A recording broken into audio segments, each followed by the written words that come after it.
The frost was on the inside of the wall, not the outside. The inside. Elias Voss stood in the doorway of his son's room with a lantern in one hand, watching his own breath turn to fog in a house that was supposed to be warm.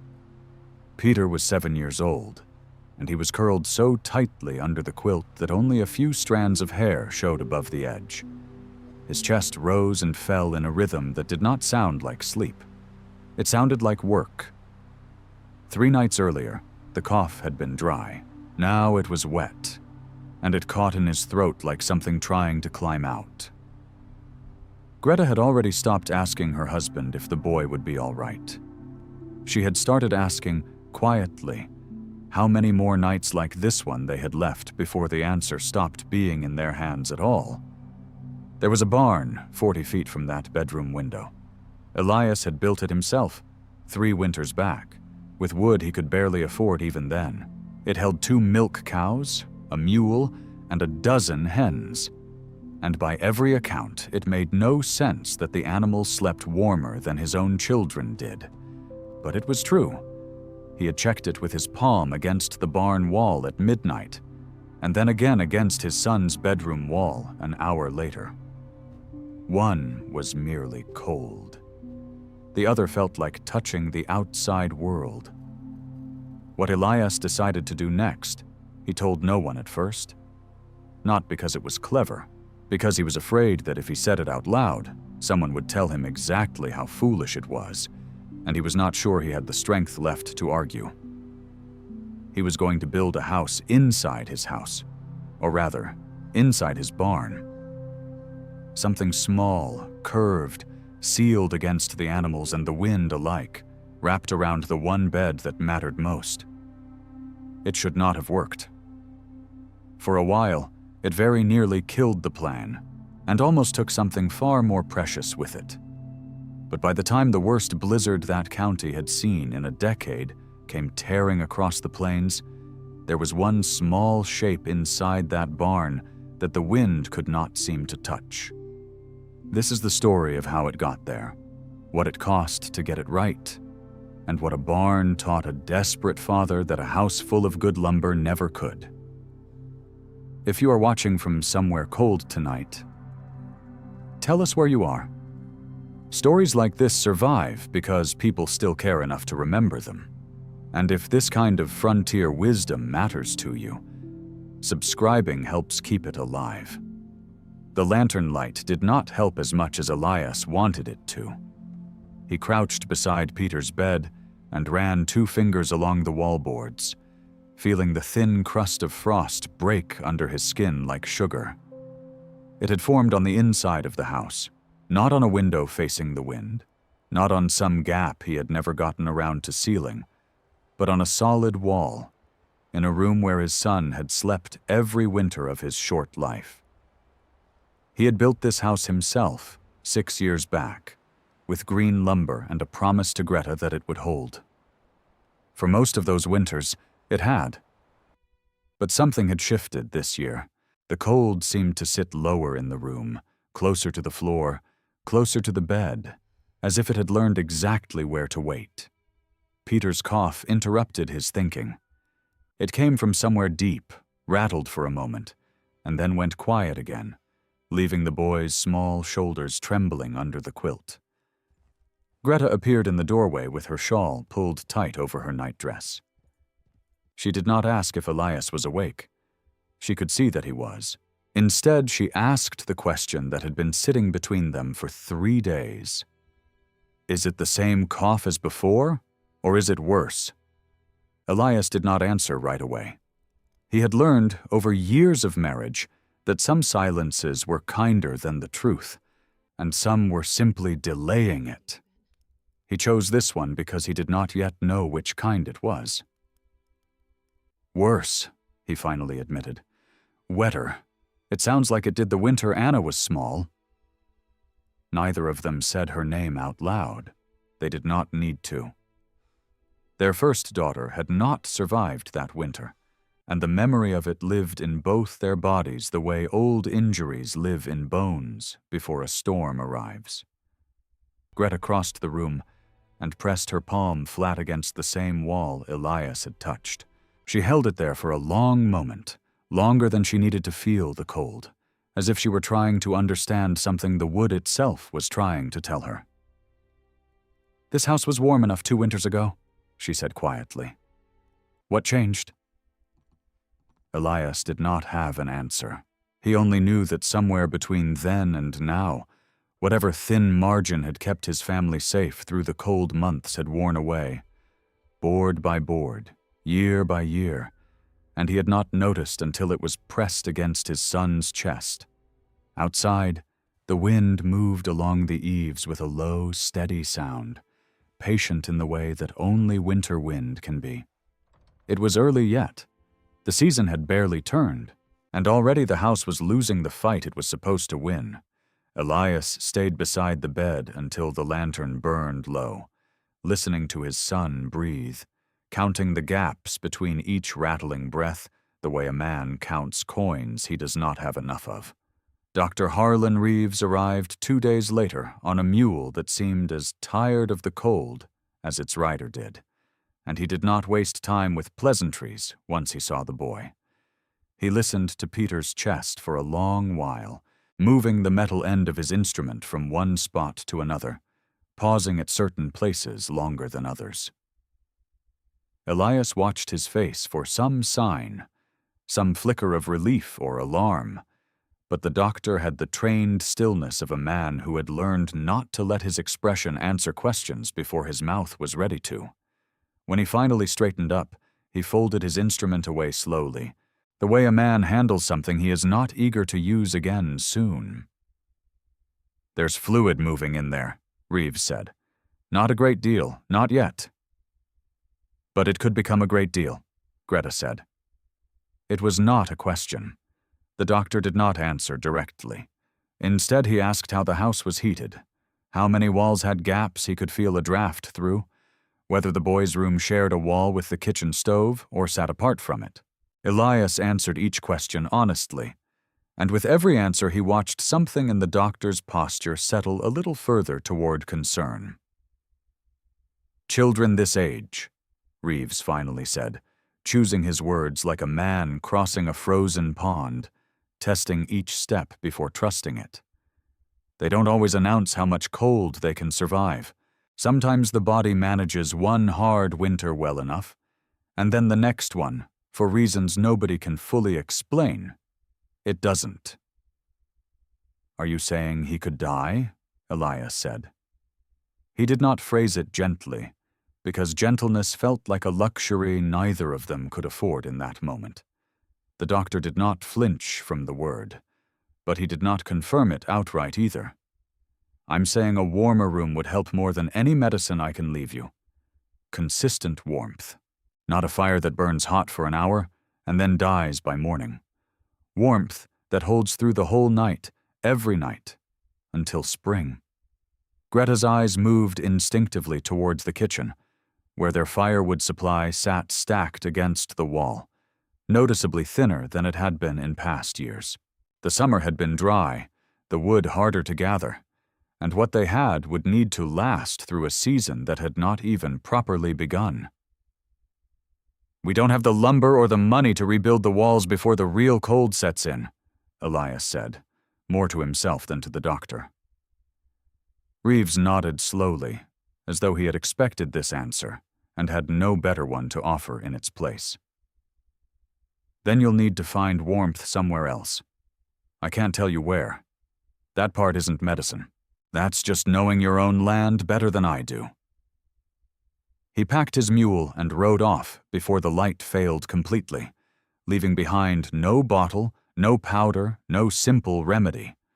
Only a diagnosis with no solution attached to it, and a father standing in the cold doorway, already turning over every corner of his property in his mind, searching for warmth he did not yet know how to find. That night, after Peter had finally settled into a shallow, uneasy sleep, Elias and Greta sat at the kitchen table with a single candle between them, and did the kind of arithmetic that neither of them wanted to do out loud. The firewood stacked against the north wall would last, by Elias's best estimate, somewhere between 5 and 6 weeks if they burned carefully. The winter in that part of the plains rarely loosened its grip before 4 months had passed. The gap between those two numbers sat on the table between them, like a debt neither could pay. Money was worse. What little they had set aside had gone into seed for the spring planting, a debt still owed to the miller, and a new blade for the plow that had cracked in the fall. There was nothing left over for lumber, and even if there had been, no mill within 3 days' ride could deliver enough boards before the ground froze hard enough to make travel dangerous. "We could ask Roland," Greta said carefully, testing the idea before committing to it. Elias's jaw tightened. Roland Hicks ran the largest cattle operation in the county, and he was not an unkind man, but pride sat heavy in Elias's chest whenever the subject of borrowing from him arose. "Ask him for what? Lumber we can't repay. Money we can't repay. He'd give it to us out of pity, and I'd spend the whole winter choking on that instead of the cold." "Better to choke on pity than bury another child," Greta said, and the words landed harder than either of them expected. They sat with that for a while, the candle burning lower, neither one willing to be the first to look away. Elias finally spoke again, quieter this time. "I'm not saying no to help. I'm saying I don't know yet what kind of help we actually need. If I go to Roland tomorrow and ask for lumber, and it turns out lumber isn't the answer, I've spent the only favor I have on the wrong problem." Greta considered this. She had married a stubborn man, but she had also married a man who thought carefully before he moved, and she had learned over the years that his silences often ended somewhere useful. "Then what is the problem?" she asked. "If it isn't lumber and it isn't money, what is it?" Elias did not answer right away. He rose from the table instead and walked to the window, looking out across the dark yard toward the shape of the barn, barely visible against the deeper darkness beyond it. The animals inside would be settled in for the night, packed close together, breathing warm air into a space far smaller and far less finished than his own house. He had walked past that barn 1,000 times without truly looking at it. Tonight, for reasons he could not yet explain even to himself, he found he could not look away. The idea did not arrive all at once. It arrived the way most true things arrive on a farm, slowly, through the hands and the body before it ever reached the mind in words. Elias walked out to the barn before dawn the next morning, telling himself he was only checking on the animals. He pushed open the door and stepped into air that struck him immediately as different from the air in his own house. It was not warm exactly, not in the way a stove-heated room was warm, but it held a kind of steadiness that his bedroom lacked entirely. He stood still for a long moment, letting his body register what his mind had not yet caught up to. The 2 milk cows shifted in their stalls. The mule huffed once and went still again. Somewhere above, the hens rustled against each other on their roost, arranged in a tight cluster rather than spread out across the available space.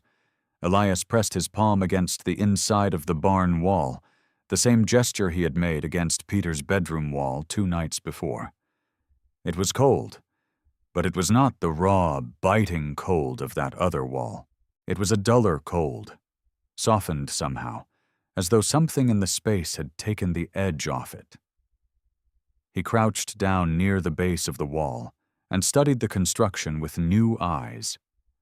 The barn was not well built by any careful measure. He had thrown it together in a hurry 3 years back, using whatever lumber he could scavenge and whatever nails he could afford. It had gaps between the boards wide enough to see daylight through in places. It should have been colder than his house, not warmer. But it was full of bodies. 2 cows, a mule, a dozen hens, all of them producing heat simply by existing. All of that heat trapped and held within a structure small enough that it did not have far to travel before settling into every corner. Elias sat back on his heels, turning the thought over. His house was larger, better sealed in places, and heated by an actual stove. And yet it lost its warmth faster than a drafty barn full of animal breath. The difference was not the walls. The difference was the size of the space the warmth had to fill, and how much of that warmth was allowed to simply drift away into rooms and corners no one occupied at night. By the time the sun came fully over the horizon, Elias had stopped thinking about lumber for the house entirely. A new, stranger idea had taken its place, one small enough to fit inside the barn itself, wrapped tightly around the one bed that mattered most, sealed against the wind the way the barn was sealed by nothing more than the crowded bodies within it. He did not yet know how to build it. He only knew, with a certainty that surprised him, that the answer to his son's cough was not a bigger house. It was a smaller one. Roland Hicks arrived at the Voss farm 2 days later, not because he had been summoned, but because word traveled fast in a county with few families and fewer secrets, and he had heard that Elias was hauling saplings into his barn instead of firewood. He found Elias in the barn doorway, arms full of bent green branches, sweat on his brow despite the cold. Roland dismounted slowly, taking in the scene with the flat, assessing look of a man who had spent 30 years reading trouble before it fully arrived. "Someone told me you'd gone strange," Roland said. "I told them that wasn't possible. You were always the sensible one." "Good morning to you too," Elias said, setting the branches down against the barn wall. Roland stepped inside, glancing at the stalls, the animals, and then at the half-formed skeleton of curved wood taking shape in the corner nearest Elias's makeshift workbench. His expression did not change, but something behind his eyes sharpened. "You're building something in here." "I am. For the boy." Elias nodded once, and Roland exhaled slowly through his nose, the sound of a man gathering patience before he said something he considered necessary.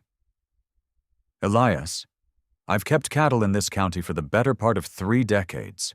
I've seen men try clever things with their barns, and I've buried more of them than I'd like to count. Not the men themselves, God willing, but their herds, their harvests, sometimes worse." He gestured at the animals around them.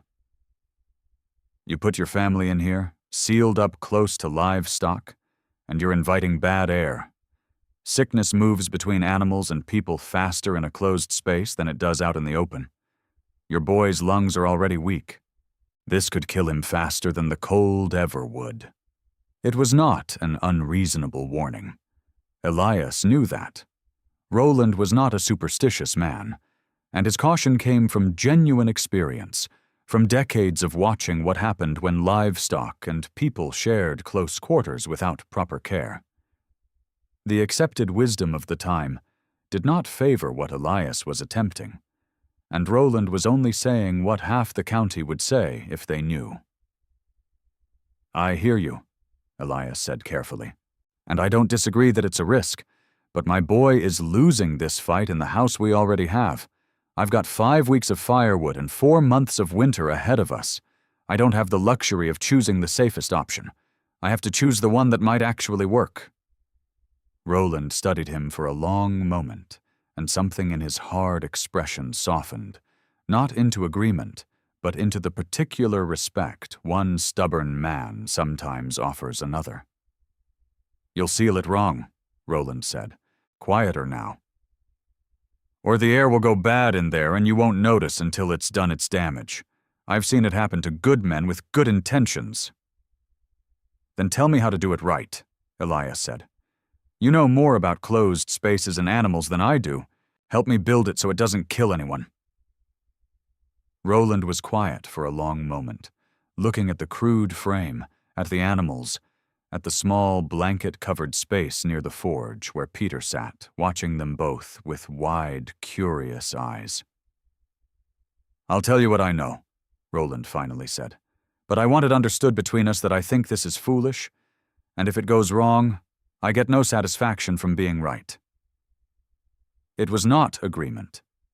It was something closer to reluctant alliance, and for the moment it was the only kind of help Elias could afford.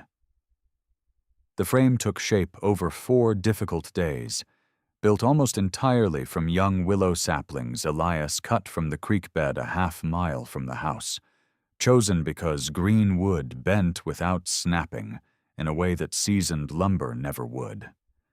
He soaked each length overnight in a trough of water, kept just above freezing, softening the fibers enough to curve them into the low, rounded arch he had sketched by candlelight. Greta worked alongside him most mornings, holding the bent wood in place while he lashed the joints with strips of wet rawhide that would tighten as they dried, binding the frame together without a single nail. It was slow, frustrating work.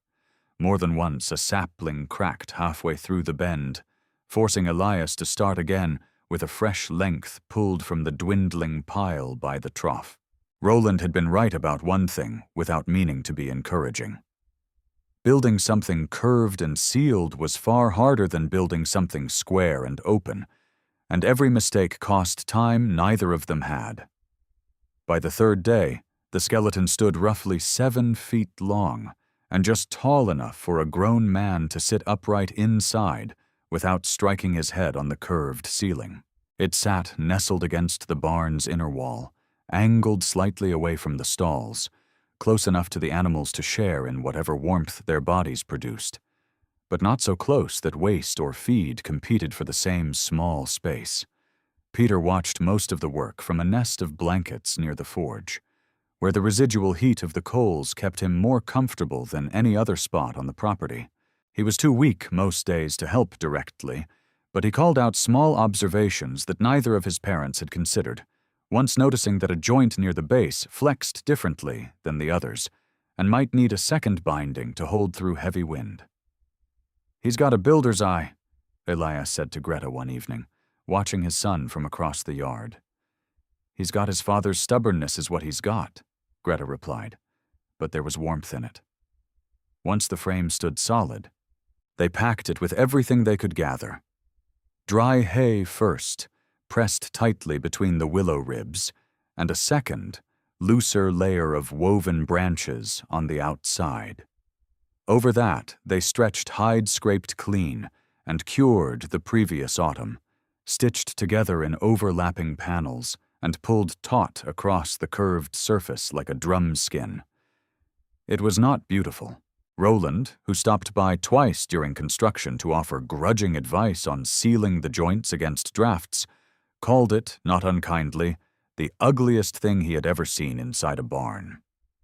But by the end of the 4th day, when Elias crawled inside for the first time and pulled the small hide flap closed behind him, the wind that had been audible every moment of his life on that farm went suddenly, strikingly quiet.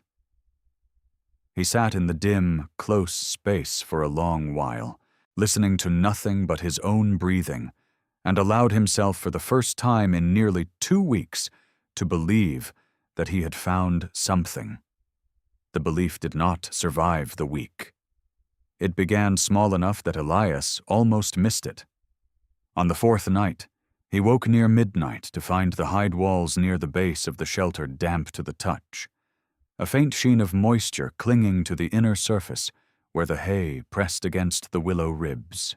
He told himself it was nothing, some residual dampness from the curing process, and went back to sleep. By the 6th night, it was no longer nothing. The dampness had spread upward along the walls, and the hay beneath the hide had begun to smell faintly sour, the particular smell of organic material that had gone from dry to wet without ever fully drying again. Greta noticed it before Elias did, running her fingers along the inner wall near where Peter slept and pulling them back slick. "It's sweating," she said, and there was real alarm in her voice now. Worse than the damp walls was Peter himself. Instead of improving in the sealed, supposedly warmer space, his cough had deepened over those same 6 nights, growing wetter and more frequent. Exactly the pattern Dr. Reeves had warned them to watch for. The boy woke twice on the 7th night, gasping slightly, unable to find a comfortable position that did not trigger another fit of coughing. Elias sat outside the shelter that night, with his head in his hands, listening to his son struggle through the thin hide wall, and felt something close to despair settle into his chest. Roland's warning came back to him with brutal clarity. Bad air. Sickness moving faster in closed spaces. He had built exactly the trap the older rancher had described, and he had put his own son inside it. "We have to stop," he told Greta the next morning, his voice flat with exhaustion. "I was wrong. Roland was right. I've made it worse." Greta did not argue with him immediately. She walked to the shelter instead and crouched at its entrance, running her hand along the damp interior wall with a slow, deliberate patience that Elias, in his panic, had abandoned somewhere around the 4th sleepless night. "Something is making this wet," she finally said. "The wall wasn't wet on the 1st night. It got wet after we started sleeping in here, after the animals settled in close by every night." "Meaning what?" Elias said, too tired to follow her thinking. "Meaning I don't think the shelter is broken," Greta said slowly, still working through the idea as she spoke it aloud. "I think it's doing exactly what you built it to do. It's holding everything in. The warmth, and everything else that comes out of a body along with the warmth." Elias stared at her, and for the first time in days, something other than despair moved through him. It was not yet hope. It was only the faint, uncertain shape of a question he had not thought to ask before, one that might, if he was willing to look closely enough, finally explain what had gone wrong. The question did not resolve itself quickly, and the nights that followed tested Elias's resolve in ways he had not anticipated. On the 9th night, Peter's coughing grew bad enough that Greta carried him out of the shelter entirely and sat with him near the forge until dawn, wrapped in every blanket they owned, while Elias remained inside alone, staring at the damp walls in the dark, trying to understand what he had built. He did not sleep. Instead, he ran his hands over every inch of the interior, feeling for patterns in the dampness, noting where it pooled thickest and where the hide remained comparatively dry. The wall nearest the animal stalls was worse than the wall facing the barn's main door. The base of the shelter, low to the ground, held more moisture than the curved ceiling above. By the time the sky outside began to gray with early light, something close to rage had settled over him. The particular fury of a man who has poured everything he has into a solution only to watch it fail his own child. He gripped the edge of the hide wall near the entrance and pulled, hard enough that the rawhide lashing groaned under the strain, ready to tear the entire structure apart with his bare hands and burn the wreckage rather than let it hurt Peter any further. "Elias." Greta's voice came from the barn doorway, steady despite the exhaustion clearly written across her face. She crossed the space between them and put her hand over his on the hide wall, not pulling him away, simply stopping him. "Look at me before you destroy 4 days of work," she said. "Just look before you decide." He did not want to. Every instinct in him wanted to finish tearing the wall down and be done with the entire foolish idea. But something in her steadiness reached him, and he lowered his hands, breathing hard, waiting. "You said it yourself," Greta continued. "The wall is worse near the animals. It's worse low to the ground. It's worse where the air doesn't move." She paused, choosing her next words carefully. "What if the shelter isn't failing because it's sealed too little? What if it's failing because it's sealed too well? What if it needs somewhere for all of this dampness to go instead of trapping it against Peter's chest all night?" Elias sat back on his heels, his anger slowly draining into something more useful. He thought of the barn itself, with its gaps between boards wide enough to see daylight through, gaps that should have made it colder than his house, and somehow had not. Maybe the barn had never been warm because it was sealed. Maybe it had been warm because, even while holding heat in, it had still found some way to let the wrong things out. Elias spent the better part of the next day back in the barn's main space, watching, this time, not for warmth, but for movement. He crouched near the cattle stalls for the better part of an hour, studying the gaps between the old boards, the ones Roland had once called a disgrace during a lean year when lumber was even scarcer than it was now. He noticed, for the first time in 3 years of owning that barn, that the gaps were not evenly distributed. There were more of them near the roofline, where warm, moist air naturally rose, and fewer near the base, where the cold settled and stayed still. The cattle breathed. The mule breathed. The hens, packed close on their roost, breathed. All of that breath carried moisture with it, invisible in the cold air, and in a fully sealed space. That moisture would have nowhere to go. It would settle instead into the walls, into the bedding, into anything porous enough to hold it, the same way it had settled into the hay and hide of Elias's small shelter. But the barn was not fully sealed. It leaked badly by any careful builder's standard. And that leaking, Elias now understood with a clarity that embarrassed him for not seeing it sooner, was not a flaw the barn suffered despite its warmth. It was the very reason the barn managed to stay warm at all, while still remaining a space animals could safely sleep in night after night without falling ill. He returned to the shelter and studied it with new eyes, running his hand along the sealed hide seams he and Greta had worked so hard to make airtight days earlier. Every joint was tight. Every gap was covered. He had built, without meaning to, a space with nowhere for a single breath of moisture to escape, and had then filled that space nightly with 3 sleeping bodies, all of them breathing, all of that breath condensing invisibly against the cold hide walls until it soaked into the hay beneath. "We didn't build it wrong," he said to Greta, working through the thought as he spoke it aloud, the way she so often did. "We built it too right. It's not the cold coming in that's hurting Peter. It's the damp that can't get out." Greta considered this, her eyes moving between the shelter and the gapped barn wall beyond it. "So we need it to breathe, like the barn does." "Not everywhere," Elias said, already moving toward the shelter with fresh purpose, sketching the idea in his mind faster than his hands could follow. "Just enough. A gap, low, between the shelter wall and the barn wall behind it, where the coldest, heaviest air already wants to sink. Let the damp air ride out on that current instead of sitting against the walls all night." It was not a complicated fix, not in the way he had imagined complicated fixes needed to be.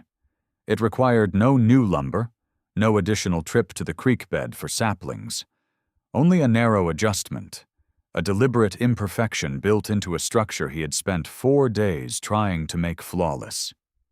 He began the work that same afternoon, pulling the hide back from the base of the shelter's rear wall and cutting a careful gap, no wider than the width of his hand, running the full length of the structure where it met the barn's outer wall.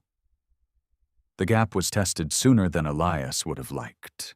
3 days after the adjustment, an early hard freeze rolled down from the north, dropping the outside temperature well below anything the county had experienced yet that season, somewhere near 10 degrees Fahrenheit by the time the sun set. It was not the blizzard everyone feared, but it was the first true test of whether the shelter could hold against serious cold without repeating the mistakes of its first version. Elias barely slept that night, not from the cold, but from watching. He kept a small candle burning near the shelter's entrance, checking every hour or so for the telltale sheen of dampness along the walls. It did not come. The narrow gap along the base did its quiet work, drawing the heaviest, coldest, most moisture-laden air out along the floor and toward the wider space of the barn, where it dispersed among the rafters instead of settling against anyone's skin.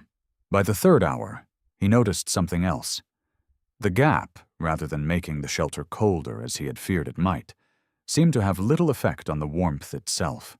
The willow and hide walls still held the accumulated heat of 3 sleeping bodies close, still kept the worst of the outside cold at bay. What the gap changed was not how much warmth stayed. It was what else stayed along with it. Peter slept through the entire night. Greta noticed it first, near dawn, lying awake beside her son, and realizing slowly that she had not heard him cough since sometime before midnight. She lay still for a long while, almost afraid to move, afraid that acknowledging it might somehow undo it. When the boy finally stirred on his own, stretching in the dim, early light, his breathing came easy and quiet, without the familiar rattle that had haunted every morning for 2 weeks. "Elias," she whispered, reaching across to touch her husband's shoulder. "Elias, listen." He woke instantly, the particular fast wakefulness of a man who had spent 2 weeks half listening for trouble even in his sleep. He lay still, matching her stillness, and listened to nothing at all. No cough, no rattle, only the low, steady breathing of a boy sleeping the way healthy children sleep, unremarkable in every way that mattered most. Neither of them said much for a while.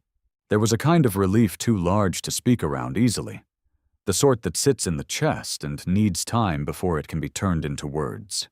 Elias eventually reached over and touched the shelter wall near Peter's head, the same gesture he had made against 2 different walls 2 weeks earlier, checking for frost, checking for damp, checking for whatever danger might still be hiding in the boards.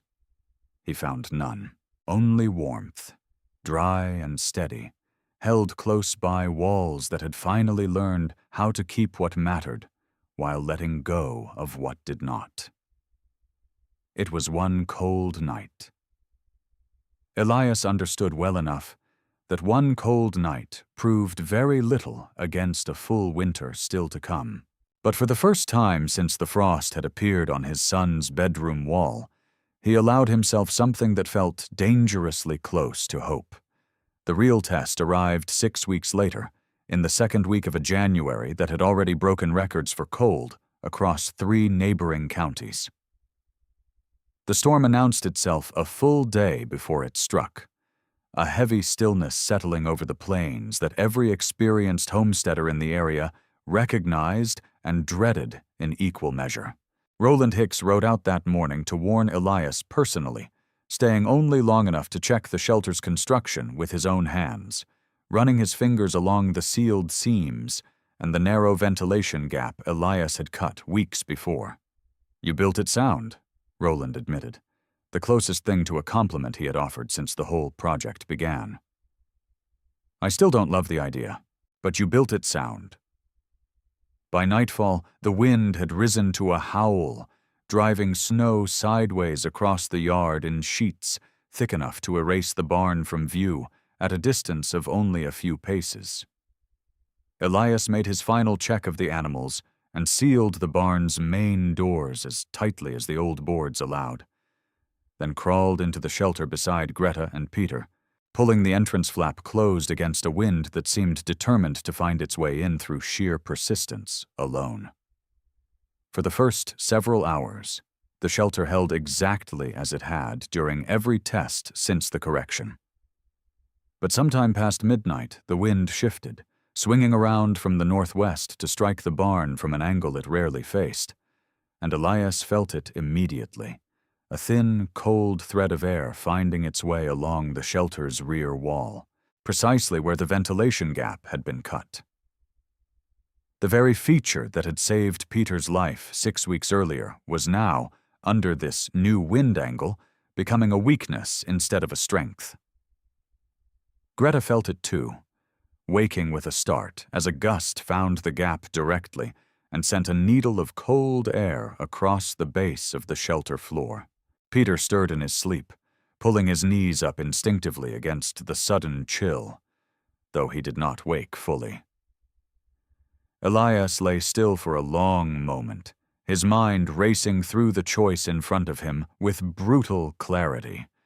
He could seal the gap entirely, blocking the wind, and risk the same damp, suffocating trap that had nearly cost Peter his health weeks before. Or he could leave it open, trusting the design, and risk the cold finding its way in exactly where it mattered most, on a night when the temperature outside had likely dropped low enough to threaten frostbite within hours. "Elias?" Greta's whisper carried real fear now. "What do we do?" He did not answer immediately. Instead, he reached for the small scrap of hide they had set aside during construction, cut originally as a spare in case of tears, and pressed it against the gap at an angle, not sealing it completely, but redirecting the worst of the direct wind while still leaving a narrow channel along the floor for the damp air to escape. It was not a perfect solution. It was the only one he had time to attempt, built from instinct and desperation in the dark, with his son's breathing as the only measure of whether he had gotten it right. By morning, the wind had not fully broken, but its worst fury had passed, leaving behind a world buried under drifts that reached the barn's lower windows in places. Elias woke first, stiff from a night spent half sitting, half lying against the shelter wall near the makeshift patch, one hand still resting against the hide, as though he had been holding it in place even in his sleep. He listened before he moved. Peter's breathing came slow and even beside him, undisturbed, warm. Greta woke shortly after, and the two of them sat together in the dim morning light filtering faintly through the barn's cracks, saying very little, simply listening to the quiet, steady sound of a boy who had slept through the worst storm of the season without a single cough. Word of the blizzard's severity spread through the county over the following days, along with word of at least 2 farms that had lost livestock to the cold, and one family forced to abandon their house entirely for a neighbor's more solid structure. Against that backdrop, the story of the Voss family's strange shelter, built inside a barn, sealed and unsealed in equal, careful measure, began to travel in the way unlikely stories travel through small, isolated communities. Roland Hicks was the first to ask for help building one of his own, arriving at the farm not with warnings this time, but with a wagon full of saplings and a request that Elias explain, slowly and in detail, exactly how the ventilation gap needed to be placed. 2 other families followed within the month, each adapting the basic design to their own barns, their own animals, their own particular angles of wind and weather. Elias never claimed to have invented anything entirely new. He said as much whenever neighbors asked, admitting freely that the idea had come first from the barn itself, from animals that had always known, in whatever wordless way animals know things, how to stay warm without smothering in their own breath. He had only watched closely enough, and failed often enough, to learn what the barn had been trying to show him all along. Peter grew stronger as the winter wore on, his cough fading entirely by the time the first spring thaw softened the ground, enough for planting. He would remember little of that season in detail as he grew older, only fragments, the smell of hay and hide, the sound of wind outside a wall that somehow never quite reached him, his father's hand resting against the shelter wall each night before sleep, checking, always checking, for danger that never came again. The shelter itself did not last many more years. It was dismantled eventually, once the family's fortunes improved enough to properly rebuild the house, and the willow frame was broken down for other uses around the farm. But the idea it carried did not disappear with it. It moved from barn to barn across that stretch of the plains, remembered less as an invention and more as a lesson. one that a poor father had learned only because he had been desperate enough and humble enough to watch what his own animals had known from the very beginning. The wall had never been about keeping the cold out entirely. It had been about giving the damp somewhere to go and giving a frightened family somewhere warm enough to wait out whatever the winter still had left to send their way. This story is presented for educational and historical storytelling purposes. It is not engineering, construction, or safety advice.